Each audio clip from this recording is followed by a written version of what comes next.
ಪಟ್ಟಿಯಿಂದ 1.08 ಕೋಟಿ ಜನ ಔಟ್.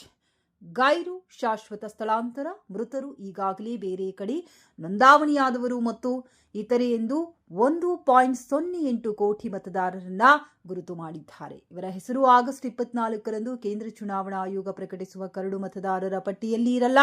5.54 ಕೋಟಿ ಮತದಾರರ ಪೈಕಿ ಕರಡು ಮತದಾರರ ಪಟ್ಟಿಯಲ್ಲಿ 4.46 ಕೋಟಿ ಹೆಸರು ಪ್ರಕಟವಾಗಲಿದೆ.